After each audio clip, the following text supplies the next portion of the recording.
ای پیامبر بر همسران خودت و بر دخترانت و بر سایر زنان مؤمن بگو. اینی حکم زنانه است، حکم مردانه نیست. چرا نگفته که خب بچه‌تون بگو و دیگه مردان بگو؟ چون اینی ضرورت مربوط به مردان است، این حکم مربوط به مردان نمیشه. خب چی کنن اینا؟ یدنین علیهن من جلابیبهن، جلابی بر بالای خود بندازن. جلابی به لباس کلان عربا رو میگه که کل وجودش میپوشن. خب چرا؟ ذالک ادنا ان یعرفن، این آسان ترین راه است که شناخته شود. منظور از شناخت چیست؟ چیش مثلا اگه یک دختر حجاب بکنه مکمل میفهم که نامش فاطمه است، مثلا بنت محمد علی، میشناسیمش؟ نه، منظور چی؟ شناخت چی مطرح هست اینجا؟ شناخت فکر، شخصیت و دینداریش. دقت کردین؟ آله خب یک زن شاید بگه خب ما ضرورت ندارم به این، ما ضرورت ندارم که مرا بشناسم. امی گپ معقول است؟ هر کدامی از ما شما به عنوان یک انسان خیلی از کارهای داریم، ممکن خطا هم بوده باشه، اما به خاطر حفظ شخصیت ما که شخصیت ما صدمه نبینه، هرگز دوست نداریم اون کار ما آشکارا شود. هست؟ اینطور یا نه؟ هر کدام ما به عنوان یک انسان خطاهای زیاده داریم. به عنوان انسان بودن حفظ شخصیت ما به اندازه مهم است که گاهی وقتا ممکن یک کار را کردیم که آماده باشیم 10 دفعه بمیریم خونمون کار ما آشکار نشه. چرا آشکار نشه؟ چون شخصیت ما صدمه میبینه. پس حفظ شخصیت انسان ها یکی از مهمترین بخشای زندگی از اونها را تشکیل میده. هر انسانی به عنوان یک انسان به این نیاز داره که شخصیتش چی شود؟ حفظ شود. خب الله تبارک و تعالی میخواد شخصیت زن مؤمن حفظ شود. پس حکم حجاب آیا به خاطر از که زنا بعد الله متعال نه، برعکس. الله متعال بر اساس کمال رحمت و علمی که داره به خاطر منفعت زنها گفته حجاب بکنین. اما چرا یک دختر امور رقمی که پیشتر گفتم، چرا از این مفهوم سرچپه گرفته؟ چرا تصورش معکوس است؟ چرا تصور یک دختر از حکم حجاب است که تصور میکنه حجاب آمده مرا شخصیت مرا چی میکنه؟ صدمه میزنه، از من آزادی مرا گرفته. همین مفهوم ازش میگیرن. چرا؟ اما گپی که در اول گفتم، به خاطر پیش زمینه های فکری غلطی که داره. دقت کردین؟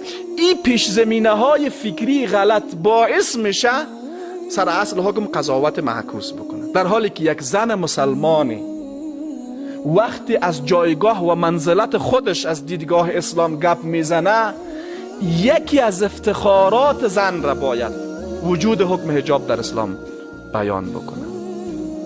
متوجه منظورم هستین؟ دوباره تکرار میکنم، وقتی یک انسانی چی به عنوان یک زن چی به عنوان یک مرد در مورد منزلت زن در اسلام گپ میزنه، بگه یکی از افتخاراتی که اسلام بر زنها بخشیده وجود حکم است به نام حجاب.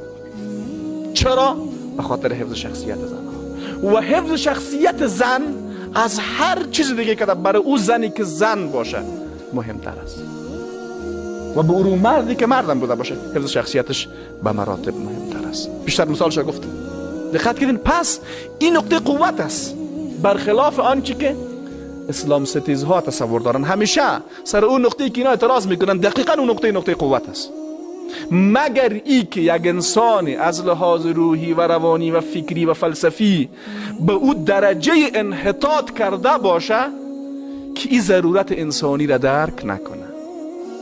وقتی یک زنی بگه بر من فرق نمیکنه که من در جامعه میرم، هیچ فرق نمیکنه که مردم سر من چی قضاوت میکنن، من لباس مناسبم نمیپوشم، هر رقمی که دلم شد میگردم. اینی استدلال که گاهی وقتا استدلال کرده میشه و یک عده از جوانا هم نمیتونه با داشتن یک زیربنای قدرتمند در مقابلش پاسخ بده، تصور میکنه که این نیکو و پسندیده هست، در حالی که اصلی اینمی استدلال یعنی نادیده گرفتن جایگاه انسانی یک زن. و چی کسی ظالمتر از او انسان است که جایگاه انسانی زن را نادیده. وقتی یک زن مرتبت انسانی خودش را نادیده میگیره و به مرتبت انسانی خودش بیباک میشه، این اوج انحطاط فکریش نشان میده. و وقتی یک نفر خودش در مرتبتی از انحطاط فکری سقوط بکنه که به خاطر مجادله در مقابل یک نفری او را نادیده بگیره، این نشانی خودش نشانی شکستش است. دقت کردین؟ اینو به خاطر میگم که گاهی وقتی در مورد حجاب بحث میشه، این تفاوت ها را وقتی کسی درک کرده نمیتونه، آخرین حربش اونم گپیست که در اول گفتم، میایم مسائل را مطرح میکنه که باطل بودن او گپ به نسبت باطل بودن این گپی که در موردش استدلال میکنه به مراتب قدرتمندتر است. مثل یک نفری که وقتی برش حکمت های تفاوت در احکام را بگی که تفاوت در خلقت است، آخرین اعتراض چیست که خود نباید تفاوت در خلقت باشه، در حالی که این گپ بیخی بی عقلی کلان است دیگه. دقت کنید به عین ترتیب وقتی اسلام ستیزها نمیتونن در مقابل منطق قدرتمند اسلام به خاطر احکام ایستادگی بکنن، میاین از ارزش های متفق علیه انسانی هم پایین تر سقوط میکنن. چرا بیچاره مجبور به این کار میشن؟ چون دیگه گپ نمیمونه برشان، دیگه استدلال برشان باقی نمیمونه. وقتی دیگه هیچ استدلال برشان باقی نمون، به خاطری که بازم بتانن نفس ظالم خود را توجیه بکنن، میاین ارزش هایی را که در هر حالت انسان به خاطر از اونها به عنوان یک انسان ولو مسلمان نبوده باشه برش به عنوان یک ارزش مطرح است، امور نادیده میگیره. وقتی یک زن میگه که من اصلا نمیخوایم جایگاهم حفظ باشه، یک ارزش انسانی است؟ نه، اوج انحطاط فکری یک انسان است. و به امی خاطر هم هست او زنهایی که اموتو از لحاظ فکری سقوط کردن، مسائلی که در حقیقت همه ارزش های انسانی را ازش میگیره، او را برای خود حق تصور میکنه و با او خوشحال است.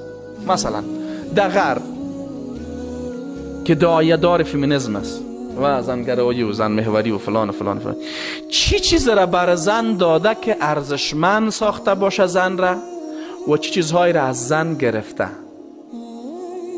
یک ذاکر نایک یک جای یک سخن بسیار جالب میگن. شما ببینید اون مثال کلانتر میده، مثال کوچکتر از او هم وجود داره. برای فروش یک موتر یک فایده اقتصادی مطرح است. آیا ارزش ای را داره که یک زن از آبرو و حیثیت و عفت خودش بگذره؟ آیا میتونه 1 میلیارد موتر ارزش عفت یک زن را جبران بکنه؟ بر معیارهای باطل اونها بله، اما خود از اینمی انحطاط است، از سقوط از ارزش های انسانی است. اما به خاطر یک موتر لوکس در پولیش است، خب تا موتر خصوصیات موتر توضیح بده کافی است دیگه. یک دختر تقریبا برهنه در کنار از اوست، دیدین بشین در قلمی تبلیغات دیگه شما نه باز میگه let's drive it، بیاین که درایو بکنید. ذاکر نایک شوخی گونه میگه which one this one or that one کدام از این درایو کنی؟ دقت کنید از اون پایین خیلی پایین تر شما یک دانه شامپو بخرین 2 روپیگی پفک نمکی. یک زن به خاطر فروش یک پاپور 5 روپیگی باید بیاید چی کنه؟ دیدن اعلانات دیگه نه چیزا کاری لودگی میخنه فلانی یک شده فلانی یک شده، باز خوشحالم هست. شاید بگه خب نه ببینین حقوق ما چقدر خوبش تضمین شده. یا یک زن دیگه نیمه برهنه شه به خاطر ارضای شهوت انسان‌های شهوانی برقصه و بر مردم تکت بگیرن، بعد برن اونجا با چک چک بکنن، خوشحالم باشن. اینا دیگه چون یکی از مدافعین حقوق زنان می مردم نه می رقاصه هایی که به خاطر ارضای شهوت میرن و مردم به اصطلاح خودشون کنسرت میتن، مردم برشون چی میکنن؟ این کارو به خاطر پول میکنن نه، پول میتن میره در اونجا ارضای شهوت شه، باز خوشحالم هست، او هم خوشحال است، هم خوشحال است، خوشحال است که نه ما رفتیم در کنسرت، هم خوشحال است که ما کنسرت دادیم. یکی از حقوق زنها را اعاده کردیم. چون غربی های خبیث هم تو گپ میگن. یکی از نمونه های احیای حقوق زنها در افغانستان هم است که ما آمدیم زنی را که میگه پوشیده بود، زنی را که اجازه خارج شدن از خانه نداشت، ما او در استیج آوردیم که با لباس نیمه برهنه و اما لباس نیست دیگه، دیده باشین خصوصا یک تا خبیث بیخی اخبث است، وضعیت از بیخی خراب میباشه. خب حالا اینا با اینمی وضعیت واقعا از لحاظ اسلامی رو بیخی کنار بگذاریم، از لحاظ انسانی واقعا به ارزش انسانی رسیدن یا نه ارزش انسانی رو از دست دادن؟ خب آل یک زنی که ارزش انسانی خود از دست بته و بعد برش تلقین کرده شده که اینمی برات ارزش است، این دو انحراف است. انحراف اول انحراف تغییر در مفاهیم و انحراف تغییر در مفاهیم به مراتب خطرناکتر از انحراف مخالفت با احکام است. بعضی از مردم انحرافشان تا اونمو حدی است که در مقابل احکام مخالفت میکنن. این انحراف است، اما نه خطرناکتر با او که یک نفری میای اصل مفاهیم را تحریف میکنه و خیلی ها در انحراف تغییر مفاهیم واقع میشن. انحراف تغییر مفاهیم یعنی چی؟ یعنی انسانی یک کار غیر انسانی را انسانی میدانه و یک کار انسانی را غیر انسانی میدانه. دقت کردین؟